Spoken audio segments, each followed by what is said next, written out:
पीले दांत वाली बहू। रंजना कभी ब्रश नहीं करती थी। उसे कितनी बार उसके माँ बाप ने डांटा, लेकिन उसका कोई असर उस पर होता ही नहीं था, जिस कारण से उसके दांत पीले पीले हो जाते हैं। शादी के बाद अरे बहू, वैसे तो तुझ में कोई कमी नहीं है, पर तेरे दांत इतने पीले कैसे हैं बेटा? कैसे मतलब?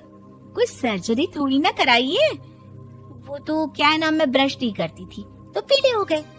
अब क्या करूं? आप कहें तो लाल करवा लूं या फिर काले? यार ये क्या है, क्यों माँ से लड़ रही हो? लड़ रही हूँ? अरे मैं लड़ रही हूँ या ये बोल रही है कि दांत पीले हैं, पीले। अरे तपस्या थोड़ी ना की है इन्हें पीले करने के लिए। बकायदा ब्रश नहीं किया है 20 साल तक, तब जाकर। छी, कैसी बात कर रही हो? ये उस वक्त तो पीले नहीं थे जब हम लोग तुम्हें देखने आए थे। अरे तब साफ करवा लिया होगा डेंटिस्ट के पास जाकर। अब देखो कैसे पीले पीले लग रहे हैं। रंजना सास की तरफ गुस्से से देखती है। फिर शुरू हो गई पीले पीले पीले।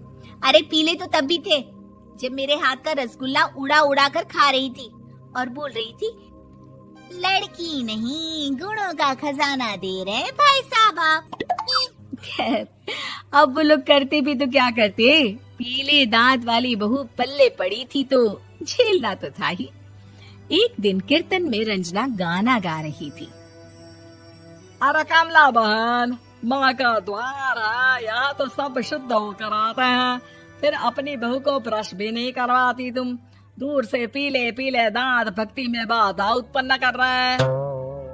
अरे कोई 2 साल की बच्ची थोड़ी ना लेकर आई हूँ मैं बहू बनाकर। अच्छी खासी लड़की है, अरे कैसे करवाऊं ब्रश? ये तो उसे खुद करना चाहिए ना। अब माँ बाप तो इसके जैसे तैसे निपटा दिए, ये नहीं सोचा कि सास कैसे संभालेगी। सास बहू को लेकर घर आ जाती है, लेकिन सोच लेती है कि अब इसे लेकर कहीं नहीं जाएगी। अगले रोज बहू कहती है, अरे क्या हो गया, मंदिर नहीं जाना क्या? कीर्तन का वक्त हो रहा है। मेरी मधुर वाणी से कान्हा जी जागते हैं और सोते हैं। आप तो जानती है ना उनकी भक्ति में कितना मन लगता है मेरा। वो क्या है ना, तबीयत ठीक नहीं लग रही है मेरी, आराम करूंगी मैं। तबीयत ठीक नहीं लग रही? अभी तो मिथुन के गाने पर नाच रही थी आप, और अब बोल रही है कि तबीयत ठीक नहीं लग रही। अरे भक्ति में मन लगा लो सासू माँ, ऊपर जाना है, क्या मुंह दिखाओगी आप? हाँ? सास को बहू की बात पर गुस्सा आ जाता है।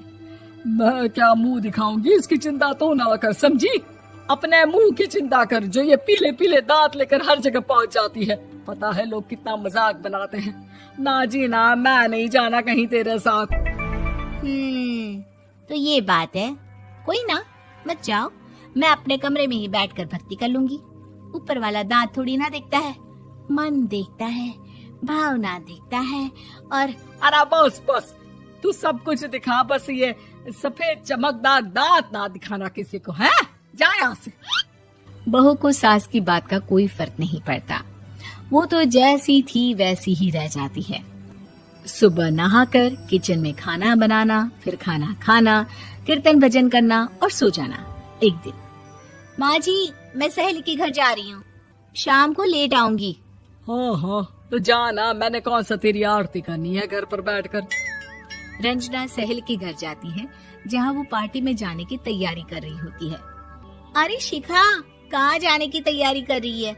मैं गलत वक्त पर आ गई क्या? अरे नहीं यार, उल्टा सही वक्त पर आ गया। मैंने ये साड़ी और ज्वेलरी निकाली है यार, शाम को इनके ऑफिस की एक पार्टी में जाना है। बताना कैसा लग रहा है ये सब? नहीं यार, इस ड्रेस के साथ तो वो वाली ज्वेलरी अच्छी लगेगी। हाँ हाँ सही बोल रही है, मैंने ध्यान ही नहीं दिया। वैसे तो हमेशा से मस्त फैशन सेंस रखती है। तो बड़ा जाती होगी ना पति के साथ पार्टी में।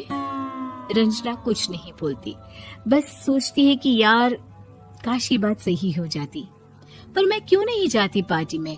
क्या इन लोगों की कोई पार्टी होती नहीं होगी? रंजना घर आती है और रात में पति से सवाल करती है, एक बात बताइए, आप मुझे किसी पार्टी में क्यों नहीं ले जाते? क्या आपकी यहाँ ऑफिस में पार्टी नहीं होती?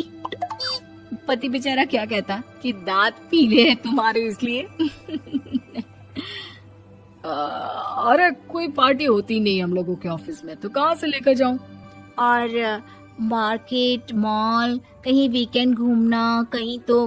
अरे यार, सारे हफ्ते में एक छुट्टी मिलती है, तो सोचता हूँ कि आराम ही कर लूं। क्यों? रंजना मन मार के रह जाती है। पहले कभी सास के साथ मंदिर जाया करती थी, लेकिन वो भी सास ने ले जाना बंद कर दिया। घर बैठी बैठी रंजना बोर हो जाती है। तभी उसे आइडिया आता है और वो मायके जाने का सोचती है। सासू माँ, 2 दिनों के लिए मम्मी के घर जा रही हूँ। अच्छा अच्छा, ठीक है, आराम से जा।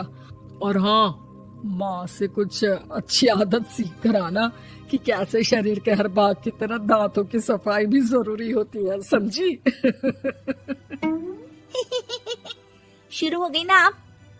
वो लोग आपकी तरह नहीं है कि छोटी छोटी बात का बतंगड़ बना दे। उन लोगों के लिए मैं मायने रखती हूँ, ना कि मेरे पीले पीले दांत।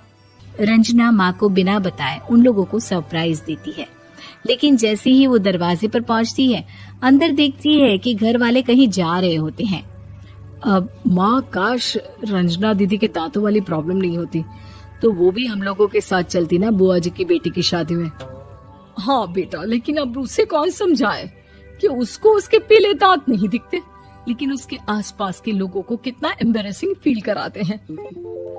मुझे तो कितनी बार उसके स्कूल की टीचर ने शिकायत की कि उसके साथ कोई लड़की बैठना भी नहीं चाहती, और ना ही कॉलेज में कोई उससे बात करना चाहता था। लेकिन पता नहीं क्यों उसे ये बात समझ में ही नहीं आती। कोई कमी नहीं है उस लड़की में, बस यही कि दांत पीले हैं। वो तो भला हो जीजा जी और उनकी माँ का, जो दीदी को जैसी है वैसे ही रखा हुआ है। रंजना को अपने घर वालों की बात सुनकर बहुत दुख होता है। वो सोचती है कि वो क्या करे, लेकिन फिर वो सीधा डेंटिस्ट के पास जाती है, अपने दांत चमकाती है और कसम खाती है कि वो रोज ब्रश करेगी। अरे क्या हो गया? तुम तो 2 दिनों के लिए गई थी ना, पर कोई ना, अच्छा है, चलो आ गई तो। रंजना सास के सामने आकर खड़ी हो जाती है और पूरी स्माइल करती है, उसके चमकदार दांतों को दिखाती हुई। हैं? चले मंदिर। माँ, मुझे माफ कर दीजिए, मैंने आप लोगों को बहुत एम्बैरेसिंग फील करवाया। मैं आज से रोज ब्रश करूंगी।